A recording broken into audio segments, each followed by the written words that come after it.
Joey, welcome to the podcast. Monica, it is so good to see you. Thank you very much for having me.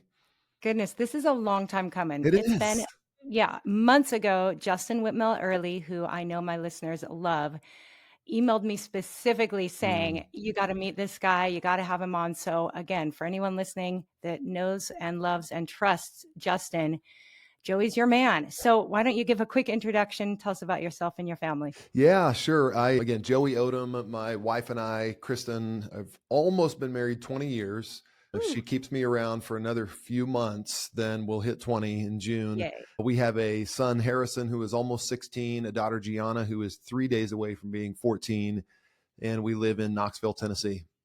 Wow, so cool. And we discovered all these like small world moments between us, people we have in our lives that somehow overlap, which always makes my mind blow up a little bit.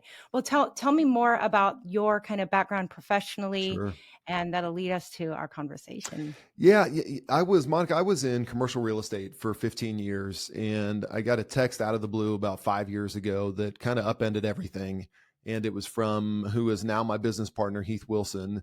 And he texted me about something that he didn't really know how close it was to my heart. We had known each other. We met in church. We had done Bible study together, but really it was still a pretty random text to say, basically, hey, I'm finding myself on my phone a bunch and it's to the detriment of my family. Let's talk about it. And Wow. little did he know that about 5 years before, there was this kind of seminal moment for me that made a real imprint on me. And it was when my son Harrison, who I mentioned, who is about 16 now, he was 5 at the time, playing his first soccer season. Mm-hmm. And and everybody kind of has this on a team. There's always the kid on the team who hasn't scored a goal. Like, everybody scored except for that kid. And Harrison Yes. was that kid that season. He's Aw. just such a great boy, such a good athlete now, but soccer, we Mm. retired pretty quickly. But this one Saturday, and everybody knows the feeling. You lug out the lawn chairs and you sit Oh yeah. there, and we can all acknowledge that sometimes kids' sports are just a little bit boring, and that's okay to say that. Yes, it And is. and it was boring until this magical moment arose, and it was kind of midway through the game. Harrison standing in front of the ball kind of comes to him, and I remember it, Monica, like it was a movie. Like, it literally in my mind, Mm. I replay this scene in slow motion with the dramatic music. Harrison rears back his leg, he kicks it, and the ball rolls into the back of the net for his very first soccer goal. And everybody on the Yeah. sidelines and the coach, exactly, yeah, everybody cheers. Woo. Everybody went nuts. Mm-hmm. And there was this split second right after the goal and right before his coach picked him up, where Harrison did something that I think all 5-year-old boys would do in that moment, is he turned to the Mm-hmm. sideline to lock eyes with me, to connect with me, to see the pride on my face, the smile on my face. And it was really, truly just this magical moment, except I missed it. See, when Mm-hmm. Harrison looked over to the sidelines, all he saw was the top of my head, because I was looking Mm. down at my phone, lost in something. It could have been a group text. It could have been a work email. Who knows what it was? But all I know is I missed it. I think I still have Mm. bruises on my ribs from my wife's elbow saying, look up. Yeah. But it was that moment. Oh. It was this moment, Monica, where I said, something's wrong. Like, Mhm. something with my relationship with this little square in my pocket, this little rectangle in my pocket, something's wrong. And I would love to say that everything got better at that moment. Right. It probably got Right. better I realized, I got to do something about this. It probably got better for a few Mhm. days, and it just didn't. And then, so then when Mm. Heath's text came in that said, hey, let's do something about it. I bet you we can solve it for our families. And if we can solve it for our Wow. families, what if we could solve it for a lot of families? So we have been on that journey for the last 5 years. Wow. Okay, so I think probably everybody listening could relate to that story Yeah. in one way or another. And as a homeschool mom, I know just last week, I sometimes homeschooling puts me to sleep. My son's reading aloud and mom's sneaking a peek at her phone, and he turns in, he's like, "Mom, why do you even sit with me if you're just going to look at your phone?" So Wow. trust me, that hits hard. Yeah. And I just appreciate that you have now decided to do something about it. I Mm. love that you heard from your friend Heath, and that's such a, again, sorry to reflect again, but that's such a Justin Whitmell early thing to do. Like, men talking about it. Like, we need these men in our world who are going to really care about their families and want to make Yeah. a difference. And so, yeah, take it from there. What happened after you got that call? Well, we we just sat down and I ideated him. He was the funny thing. We laugh about it. He was just telling me this cool idea he had. And I said, I kind of cut him off. I said, okay, I'm in. And he was like, well, you're in for what? I was like, well, I'm in, we're doing it. And he said, well, I didn't really ask you to do anything. It was just more, I was just talking about it. I said, no, I'm in. So I basically tricked him into being his business partner with this great idea he had. And we just started ideating. We started talking to other people because we didn't really know at the time. We had a suspicion, but we didn't really know, hey, is this, the same in other families? Do other families feel this? And without any exception, it was absolutely, this is the biggest thing. And Heath was in a mentoring group at our church at the time where he was mentoring some guys, younger guys, then he was being mentored by others. And in both groups, the question was, what's the one thing that's holding you back right now from all the things that you want to do, all your intentions for your lives? And everybody, I think it was 16 guys, 8 and 8, 16 people lifted up their phones and said, this is the thing. So we said, okay, we're onto something, which it's one thing to know that, but there's this certain sense, and Monica, I don't know if you feel this, it's almost, there's a certain sense of resignation when it comes to our phones. 100%. Almost like this is kind of how things are, right? I mean, you don't even imagine like, okay, well, here we are in society and there's nothing we can do about it. So it sounds like you feel that too. And we just kind of have had this thought in our minds. And by the way, it's playing out today. I mean, we're seeing it that just things can look different and we're starting to see the world look a little bit different. And so we had this idea that what if, and this is the dumbest idea ever, by the way, what if we didn't have our phones with us all the time? Ooh. Right? What a dumb, obvious idea. Right. It's like if you're, if someone's caveman. Yeah, exactly. So we tested this idea of let's put our phones, let's design like a little, like first it was like a shoebox and then like a nice looking thing, a cigar box type of thing. And what if we put our phones in there and spend some time away from them? And that was pretty good. Like it worked out pretty well, but it was one of those things that kind of everybody has that available to them now in drawers and shoeboxes. So there needed to be another step. We said, well, what if we could quantify the amount of time that you spend away from your phone, that your phone was in that box? And so we started to do that on just a very basic app. And we found something amazing is when people would spend time away from their phone, they'd drop it in, it would connect to a Bluetooth beacon, and they would come back and they would do whatever they're doing. They'd come back and they'd see, hey, I was gone for 47 minutes. Almost to a person, everybody said, I feel really proud of myself. I feel really good that I did that, which in some ways you would think on the surface, well, what a basic thing. Are we really proud of ourselves for that? But we should. And that's because 91% of us, statistically, 91% of us have our phones with us 24 hours a day. So when they are on us all the time. And so we've developed this relationship with our phones that's really, really interesting. And what's most interesting about it is when I just said to you, we've developed this relationship, you probably didn't think twice about that term. But we as a society have embraced this idea that we have a relationship with this inanimate object. Wow. Which is weird, right? We as parents, we as grownups, we don't have relationships with objects. I see my lawnmower about once a week for 9 months out of the year. We don't have a relationship. When things get boring in a conversation, I don't go sneak in a quick mow, right? Like this is, we don't have these relationships. But I will tell you who does have relationships with objects, and that's children. Children have relationships with objects. This is from Dr. Becky Kennedy. She says that these objects are called transitional objects. So transitional object is something like a blankie or a teddy bear or a doll or something. And what those transitional objects, what they serve for those children, they serve as a sense of security in the absence of their ultimate security, which is their parents. So when their parents are gone, they cling to this thing that transitions them into a feeling of security. Wow. And so it's almost as if we as grownups have reverted back to childhood and we built a relationship with a transitional object that makes us feel like we're secure, makes us feel like we have a relationship, but it's to the detriment of the relationships that are right in front of us, the security that's right in front of us, our families and our spouses and whatever, or even us reflecting in ourselves in a feeling we're having. So we've reverted back to this childhood state with transitional objects, but it goes kind of a step further when it comes to relationships with devices. When you think about any relationship, I think we think that there are three defining characteristics of any relationship with anything. It begins first with proximity, and then it's interaction, your levels of interaction, and then your dependence on that person. So proximity, interaction, dependence. So going back to this proximity, the reason why we have a relationship with our phones, one is they're with us all the time. 91% of us have our phones with us 24 hours a day.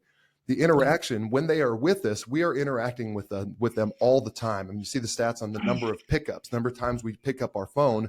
And what's interesting about it, when people, you and I kind of off air talked about this, people give these tips like, oh, you should just silence your notifications, which not a bad idea.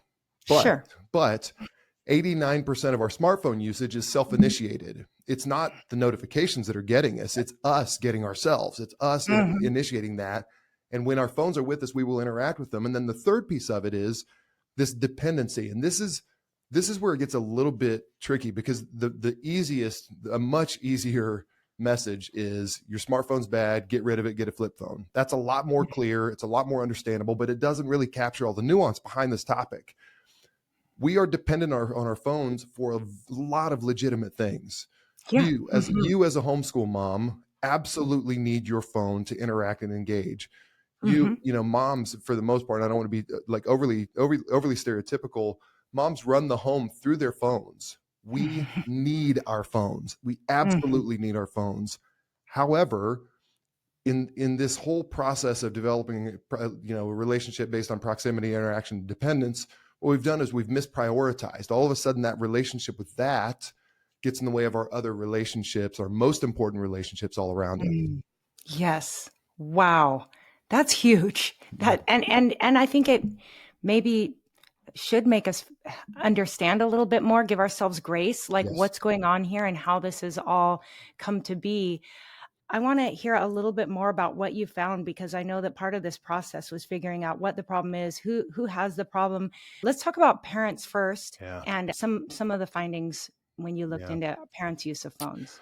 Well, we are very firm believers, and I think we take a little bit of a different, slightly uncomfortable stance when it comes to this. It is really easy to blame a 15-year-old for being on their phone too much. It's really easy. But we all know where they learned that. We all know what's been normalized in our home. So the pattern in society that we have established is, we call this the 3 M's. So one, as parents, and it begins with parents. We as parents have modeled a bad relationship with our phone. And actually, let me pause there when I say that. We're 16 years into this thing when it comes to smartphones. So parents none of this is condemning. This is me looking in a mirror, speaking to myself, right? We have not been discipled by a previous generation. They didn't have it. So we've not been discipled. So we have, again, this is the whole message here, is what a cool opportunity we have to disciple the people, the people coming after us. So we've not had it modeled well to us. So we're learning on the fly, and it's great. And it's a cool opportunity for us to figure it all out. But what we've done is we've modeled a bad relationship with our phones. That's the first M. We give our kids a phone one day, and then they mimic what we've modeled to them. And then we do something that's absolutely crazy and tragic, is that we get mad at our kids for mimicking what we've modeled to them. Oh, man. How crazy is that, right? Instead, what if, and it's the thing, if we model, we can go model a good relationship, a healthy relationship with their phones that our kids will mimic. And then we can make magic and make memories and any other cool M that you can think of. You can do a lot of cool things when we model that good relationship. And so we are firm believers that it begins with us, that our kids are noticing all the time. And our kids they're being developed, and they're noticing, and their brains are wiring in their neuroplasticity, and they are learning how to adapt to the environment around them. So, I love that. I'm going to hop in real quick there, because do. I love the 3 M's. And I think that anyone who has listened to my podcast or read my books knows I'm really, in parenting, modeling is about the most important thing. Kids are more likely to do what we do than what we say. So I love that you bring that up. But I also love that you gave the third and the second option to the 3 M's, because I think one of the most powerful things we can do as parents in any area of parenting is to make a change, to own it, to humbly say, I've made a mistake. I want to do things different. And so I think it's just never too late in any area to model what it looks like, to own up to that, and then to make that change, and then to experience what happens when you do, which is making that magic. So I love that. But as far as parents go, you can go carry on with where you are headed. Yeah, it's and by the way, you can tell I get a little fired up here. I get a little excited. So you just cut in whenever you Oh, need, no, by no, it's so good. We the want to hear from you. way. So we yeah, so it does. So we just have this core belief that it begins with parents. And by the way, Mhm, in all of this, I think there's a tendency in when we talk about phones, there's a tendency for all of us to for defensiveness to arise in this, mhm, and mhm, that's okay if you feel that that's totally fine because it's and there's an easy way to say to look at this and say like, oh, that's so reductive. There's all this stuff on social media and all. I totally agree, and this is mm, not a silver bullet. This may sound a little bit reductive. However, mm, there's no question that it is the core relationship with our phones that's impacting the relationships around us. And that's really where we're focused as a company is the relationships. There's nothing inspirational. mhm, There's nothing motivational. Frankly, there's no point to just putting down your phone. There's mhm, nothing. There is there is a point to living life on the other side of your phone. There is a mm, real point to go living a flourishing relationship. And we all know that these are the things, this is the biggest way that it can subvert our greatest intentions. You think about all the things that people go through to build a family, mhm, whether it's IVF or whether it's adoption or whether it's, through natural childbirth or whatever it is, that there's a lot that goes into that. Yet, when we have those families, Proverbs 14:1 says this, basically says what, and it says a wise woman builds her house and a mhm, foolish woman tears it down with her own hands. mhm, So you think about all of us, we build this house with our mhm, hands. We build our house with our prayer and our blood and sweat, tears and everything. And then we allow this thing to begin to mhm, tear it down. So we begin to tear it down with our own hands. And here's the cool thing. It's not inevitable and it's not too late. I love that you said it's not too late because it is never too late to do that. So we're firm mhm. believers that this begins with parents and that kids will follow because our kids notice everything that we're doing and we Yep. can begin. What's cool about it, when your kids are young, the stakes are high but the pain is Mm, low, right? When they get older, mhm, the stakes remain equally high but the pain increases gradually as they get older. mm. But again, it's never too late to begin to implement something, and the earlier the better. But second best to that is right now. Oh, that's so good. Okay, so before we got on, I mentioned my kids' ages and how I've told the story in my writing that my first three sons, my oldest is 24 now. So certainly they had some technology growing up, but there was a radical difference in Mm, what their childhood looked like in those early years. yeah, We had some internet, but I barely used it. I didn't, there no social media, no smartphones. And so they really just had this natural childhood, more like what I mm, remember, where they mm, were outside a lot, they were creative, where they built things out of boxes. Now I have this 13-year-old who, from the time he was born, I was taking smartphone photos of him in the yeah, hospital, and right, he's seen this phone in front of my face, and so I've seen such a difference, and I've felt it, and I've struggled, and I've do my best to set boundaries and make good choices, but sometimes it can just feel so like yeah, there's not something objective you can do. And that's where I love that you offer a really objective, practical. People are like, give me a practice, how many hours, how much, everyone wants something they can yeah, actually do. And sometimes it's hard to come up with that. So I love that you came up with something mm, practical. And I also love that what you shared, and this is where I want to go back now to the solution, yeah, is that it kind of rewards and celebrates yeah, the positive side. So often I tell people when they ask what our rules are on technology, I'm like, honestly, I try to just focus so much on all the good stuff our kids can do unlimited, run around, climb a mountain, jump in the ocean, read a book, build Legos. There's so much you can do that I will not even put a cap on, yeah, like unlimited. And so let's save technology for those leftover moments, mm, maybe in the margin. But even that can be kind of a loosey goosey kind of like, well, what yeah, does that look like? And so I love that what you're talking about actually has that positive mm, spin where yeah, there's a reward, or I'm guessing the dopamine receptors, whatever happens when we see likes and follows on social media, when you see, oh, my time went up, that I wasn't on my phone, hopefully that's doing something to us, right? That's yeah. giving us that feeling of success or reward. Absolutely. And it's worth saying here, Monica, that our my goal here today or anytime we talk about this is not in any way to sell a product. To really we even start getting a little bit uncomfortable even talking about the product, because what we want, our company is called RO, and the term RO means to notice.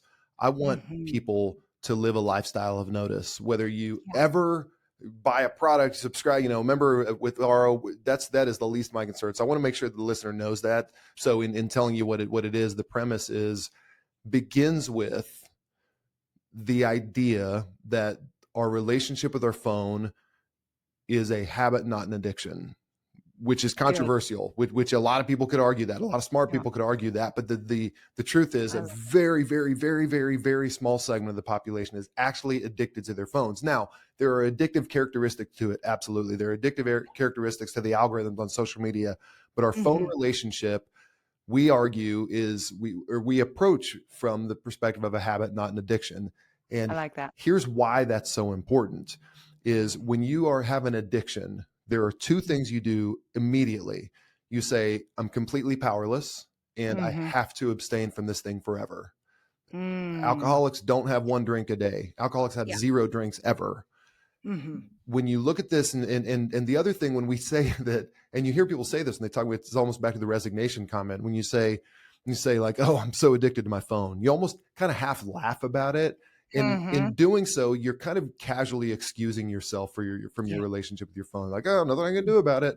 Versus Right. when you have, instead of saying I'm powerless and I have to abstain from it, we're saying, no, you have agency over this. You have absolute Mhm. agency over it. And it's from a set of habits. And secondly, you don't have to abstain from it. You just have to build a different relationship. So the Mhm. platform of RO is based on that habit loop, which, as Charles Duhigg defines it, begins with a cue, leads to a Mhm. routine, crescendos in a reward. So the cue, we have a beautiful, if you're watching on video, over my right shoulder here, this is the RO Mhm. box. It's a beautiful home decor piece, a box whose whole design is to hold your phones. It has chargers, it's tech packed, so that when you drop your phone in the RO box, it automatically connects to an app that begins to quantify and measure the amount of time that you're away from your phone. So when you Mhm. put it in there, it's out of sight. Dr. Maxi Heitmeyer at the London School of Economics, who's a thought leader on this, he says the only way to reduce your screen time is for it to be out of sight and away from your body. Out of sight, Wow. away from your body. So this is what the RO box does. It holds it. To your point, it's not restrictive. It doesn't lock. It doesn't shut down functionality. It's actually a hopeful invitation. If it could speak, it would say, hey, Monica, it looks like you're doing a reading lesson. Can I hold your phone so you can be fully present? Hey, it looks, Yeah. ooh, Swanson family dinner time. Great. Hey, can I hold y'all's phones? Is that okay? So Yeah. you can be focused on each other. So that's the cue Mhm. leading to the routine of putting down your phone. And then the reward is all of the gamified experience of being away from your phone. We are gamifying the experience of being away from your phone. We have an amazing product team that's frankly using all of the things that the social media companies are doing to keep us on our phones. We're trying to do that to keep us off our phones. So cool. But what's cool about it, what's really amazing about it is the real reward is not looking down and seeing that you spent 47 minutes away from your phone. The real reward is what was filled within those 47 minutes when you were away Amen. from your phone, what you were doing. And that could be Mhm. just you reflecting. That could be you saying, something feels funny inside. Let me figure out what the heck's going on Mhm. with me. Oh, yeah. It could be that moment of just like eye contact with my daughter the other day, who I mentioned, Gianna, who's almost 14. We're doing highs and lows at dinner, and she started talking. I physically turned towards, again, the term RO means to notice or turn towards, literally physically turned towards her. And it was so notable to her. She stopped her highs. She goes, well, thank you for listening to me, Dad. And so Mm. that Yeah. posture, and Yeah. holy crap, what does that do for a teenage girl's sense of value when dad turns towards her, when mom turns towards her? And what I love, Monica, and I can't say this enough to people who are listening, that opportunity is available to each of us every single day. That Mm. opportunity to turn towards, that opportunity to notice, and then in doing so, build that intimacy. We're in an intimacy crisis right now, and I believe Yeah. that intimacy is being eroded by every glance. And this is going to be me demonizing phone. I don't mean it. Every glance we take at our phone when Mm. someone else is trying to connect with us, that is Wow. eroding our intimacy. And just try this. And I have 4 steps on how we can change our relationship with our phone, but just try this and see what happens. People will notice that you're noticing them in the same way that they notice when you're not noticing them. It is the most Wow. powerful, amazing, hopeful opportunity that any of us who are in any kind of relationship have available to us today. Wow. Drop the mic. Come on. That is so powerful. And I think that because it's so common and normal for everyone to have their phone, Mm, that when you don't, people will appreciate it, notice it all the more. You'll be someone will think of yeah. as I can talk to him, I can talk to her, Mm, because they're actually available yeah. emotionally. They can look in my eyes and notice me. Mm, So good. Okay, so I want you to share those 4 yeah. steps. But first, let's talk a little bit about kids, because Mm, I know you've done research, and we do have problems with our kids today, anxiety, depression. You've made some connections between phones. They're pretty clear, I think. I don't think anyone can argue, but talk to us a little bit about that. well, people who are a lot smarter than I am are putting out a lot of studies, and again, we're now figuring it out. I mean, the fact that that happiness is at an all-time high correlates to about 16 years ago now, when phones started becoming ubiquitous, and so you begin having a generation of kids. With all of us, we're just so wired for connection. We're so wired for eye contact, and so you have a generation of kids whose parents have looked at screens instead of their eyes, Mm, and that's a little tough to hear. And again, I know that might sound a little bit reductive, but that is true. And again, there have been TVs in the past. We understand all of this. This is a TV that's with us 24 hours a day, that we're stealing mhm, glances at, that are just kind of nibbling away. And I believe, not for bad intentions, it's just we haven't known what to do with it yet. And the cool thing is, mhm. we do know what to do with it now. And Yeah, the we Surgeon do. General is, the U.S. has called this a national health crisis, that loneliness is an epidemic, that Mhm, it starts with our screens.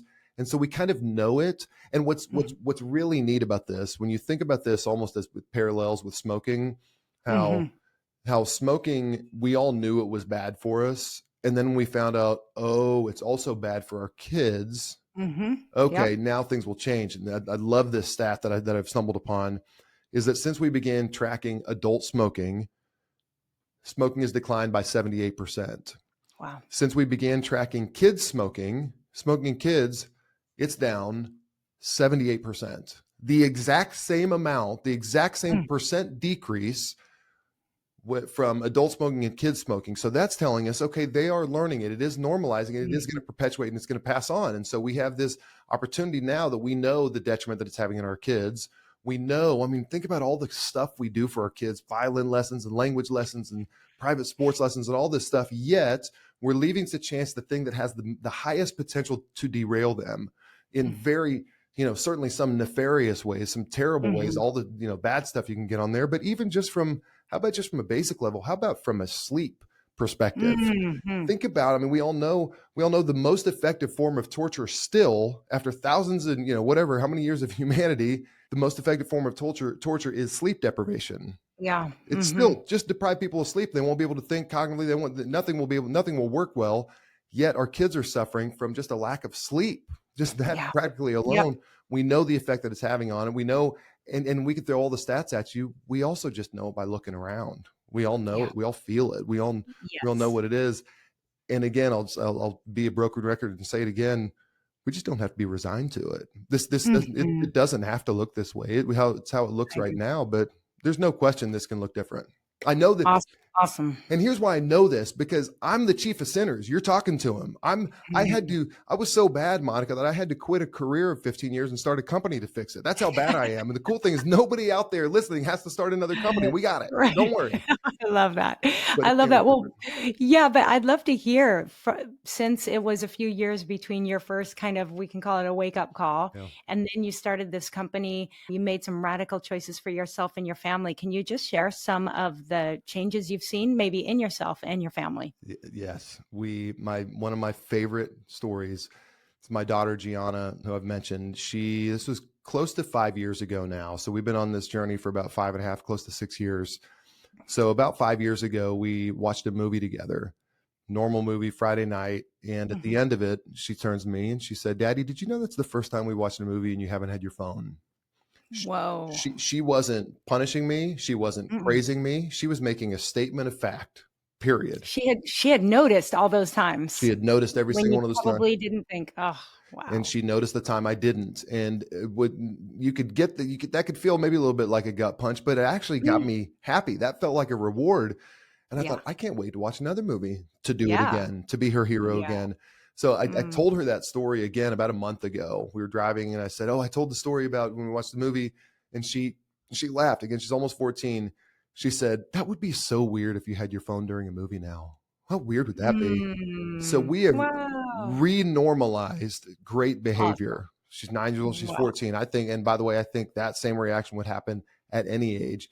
So it is and here's what's neat too is I still have struggles with it. I still have to remind myself. The RO box that we've been using for years, I still need it every single day. My phone right Mhm. now, as we're talking this podcast, is in the RO box the room over. One, because I like to build up my time. I like to kind of hit the, connect my rings, if you will.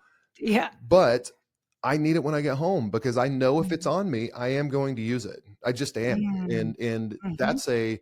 that goes back to the principles of habit formation. James Clear in Atomic Habits says Mhm. basically, if you rely on your willpower all the time, if your environment's not conducive, then you're going to fail. Your willpower will give out. So in other words, we like to say that environment eats willpower's lunch every single day of the week.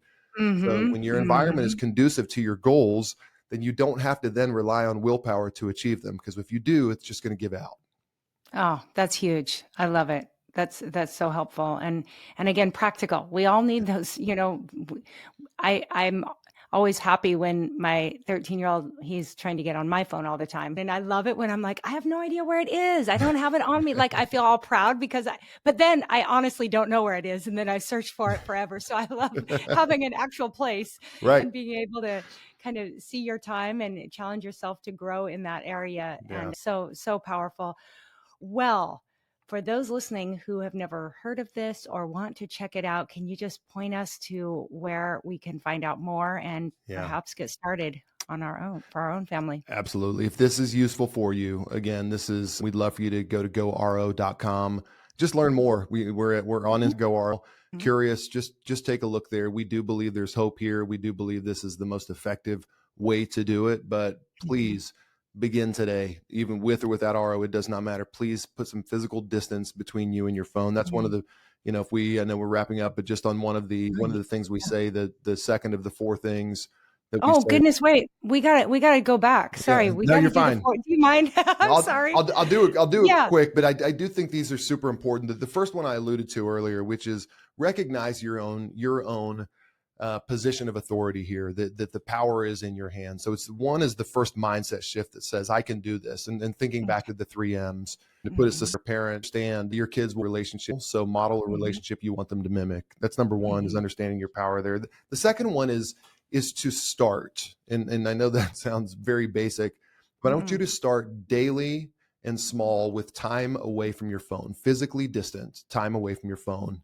And daily is really important.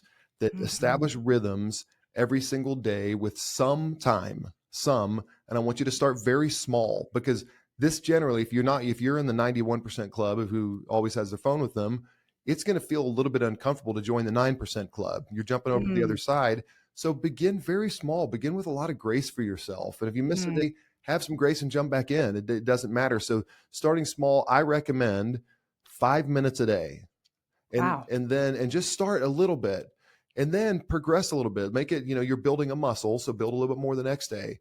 I would say the next kind of benchmark would be around 23 minutes, because 23 minutes is the amount of time that it takes to refocus after you've been distracted. That's Mm. study your mind. So go 5 minutes, build up to that 23, and celebrate it when you get there, and then try to hit an hour, because you'll Mm. find you're going to grow a lot more comfortable. You're going to start realizing that once in a lifetime call that you don't want to miss doesn't usually come in. And so you're going to Mhm. find that you're more comfortable. And I would encourage people to do this whenever everybody you love is home with you. That's very Yeah. uncomfortable. Like if you don't want the school nurse to call and you don't have your phone, I get that. So Sure. start daily and start small, physical Okay. distance from your phone. The third one, and this is a rip off our friend Justin Early, is establish Mhm. sacred times and sacred places away from your phone. Sacred times, Mhm. sacred places. Sacred time could be the first 30 minutes after you wake up in the morning. No phone. The Mhm. sacred place could be the kitchen table. It could be your child's bedroom. It could be the Mhm. bathroom, whatever that is. Sacred place. These are just phones don't go here. Establishing those sacred Mhm. times and sacred places. It could Love be it. it could be the kitchen. It could be the living room couch, so you can watch a movie together, sharing one experience, even though it's on a screen. And, Yep. and then the last one is my favorite, and this is look for cues. Is looking for cues for connection. And a cue we think is kind of a cry for connection from somebody else that's very often communicated subtly. Mm, So that could look something like this with my daughter. She could say, "Dad, I had a really hard day." That's one. That's a very overt cue. We're not going to get a lot of sure. those. It could look more something like, "Oh, Amy was so mean today." Okay. Mm, It could be my wife saying something very subtle like, "Oh, like you won't believe what happened at the gym today." Whatever that is. So sure. those are cues, someone asking you for connection without making a request. And the Mm, response is this: "Oh, I got to hear this. Let me put my phone away." And then mm, physically put your phone away. It's a really subtle thing that you're doing by saying, "Oh, I got to hear this. Let me put my phone away." Really quiet, go physically do it. And what that does is it creates this atmosphere and it puts them on alert that you are fully there with them. And the mhm. real message you're saying to them is, "Hey, this phone right here, on this phone, theoretically, 8 billion people in the world could reach me. And Wow. you're more important than every single one of Mhm. those people." So Powerful. imagine what that does for a 13-year-old girl. Imagine what that does for a marriage. Imagine what that does for your kids and your sons and all your relationships that you care so much about. So that fourth one is look for cues all around you for connection. And when you find them, the quick line, "Oh, I got to hear this. Let me put my phone down." So good that we can all do it today. We all have the ruby red slippers on. We can all click our heels. It's all available to each one of us today. And again, it may Yes. sound reductive, but it's available to all of us. And I believe these four things, and there are a bunch of others, and you should do all those too. But these four things, if you start this, do this for 30 days, I promise you it will change your relationships. I couldn't agree more. And I think that those relationships in the family, also you mentioned in the sacred times and places, when I wake up and do my devotions in the Yes. morning, how often I'm distracted and I'm like, man, I am getting ripped off from my time with the Lord Right. because of this stupid phone. So I think sacred times and places, I'll put those 4 steps in the show notes for sure. I'll also put links to where people can find and follow you. You also have a podcast. We do. Yes. It is very creatively called the RO podcast. And it's I conversations. love It it. is conversations just with people who are living intentionally, Mhm. experts in intentionality, and it's to encourage you. You don't get a hard sales pitch ever from us. That's not what it's about. It's about enhancing your life and helping you go out and walk with confidence and living intentionally. So good. Well, you've done an important work, so I don't think you should hold back on sharing what you've done. But I'll make sure to have images and links to all of that. But thank you. I appreciate you. So glad we got to meet Yes. you and hear a little bit of your story. And I'm sure people might have some follow-up questions, so I'll send them your way. Thank you so much, Monica. Great talking to you. You too. Aloha.